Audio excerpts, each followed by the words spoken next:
voy a hacer algunas reflexiones o tocar algunos temas particularmente polémicos para tratar de provocar de repente en ustedes un diálogo o algo, intercambio de preguntas y respuestas que pueda ser útil.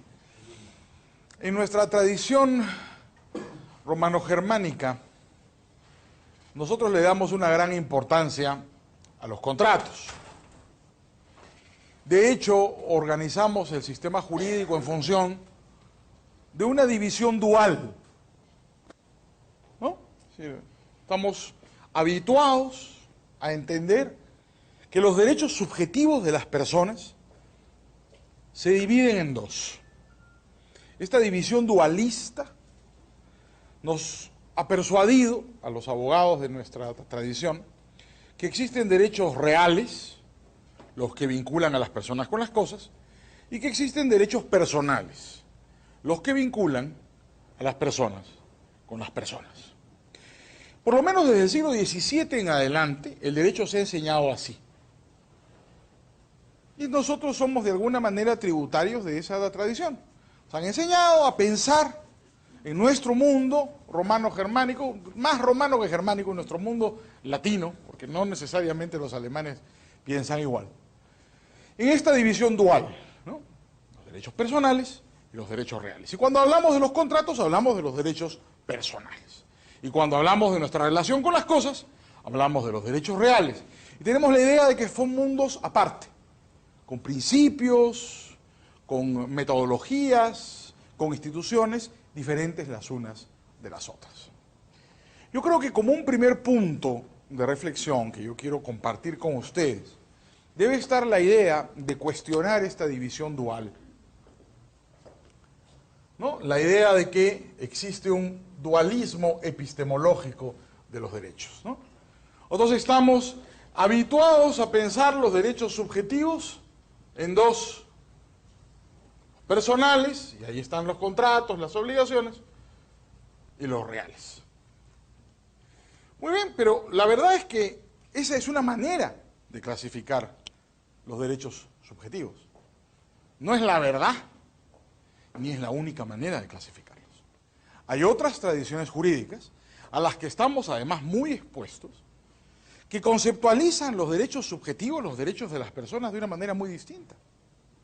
Y que nosotros no advertimos la importancia ni las consecuencias que trae pensar, definir los derechos de las personas de una manera dualista. El culpable de esto fue un jurista muy famoso que se llamó Hugh van Groot y al que ustedes conocen por su forma latinizada, Hugo Grocio. Hugh van Groot fue el que introdujo en el siglo XVII esta clasificación dual.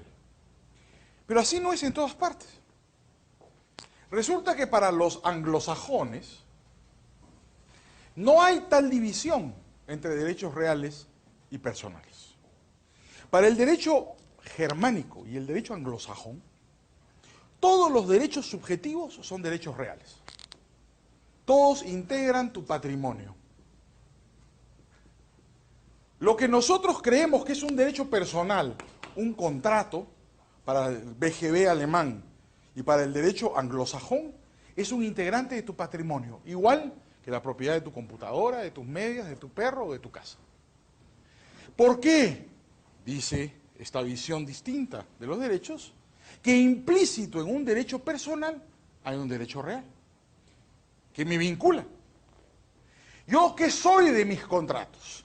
En la división dualista francesa, en la que hemos sido educados los latinoamericanos, yo soy dueño de las cosas, tengo derechos reales. ¿Qué soy de mis contratos? Nada, tengo relaciones ideales, personales, ¿no? Mis obligaciones y mis contratos.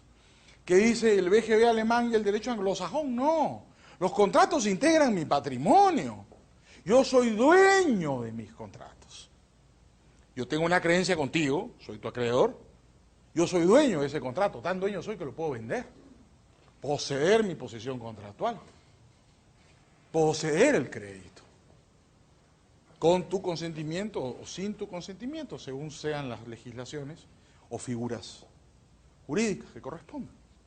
Pero los poseer.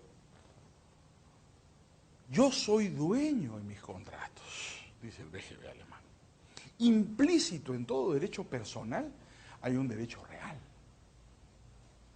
A esta clasificación de los derechos subjetivos, que no distingue entre personales y reales, sino que considera que todos los derechos de las personas forman parte de su patrimonio, todos son derechos reales, la filosofía del derecho los conoce como el monismo. Hay dos tipos de monismo, como veremos, ese es el dualismo, este es el monismo. El monismo realista considera que todos los derechos de las personas son derechos reales e integran su patrimonio. Pero resulta, para complicar la cosa, como siempre en el derecho, que hay un monismo personalista, que dice que no hay derechos reales, que todos son personales. ¿Por qué? ¿Las cosas tienen acaso voluntad? Se pregunta el viejo Planiol. Yo me vinculo con mi computadora, con mis zapatos. Por más que mi perro me mueva el rabo, cartesianamente piensa, ¿quién es la entidad de derechos? Por lo menos desde el predominio de la filosofía humanista, la entidad de derechos es el ser humano, porque el ser humano es el único que piensa. Cartesianamente, solo tiene derechos el ser humano. Dicen los monistas personalistas que esta división epistemológica es falaz, porque viene heredada de Roma,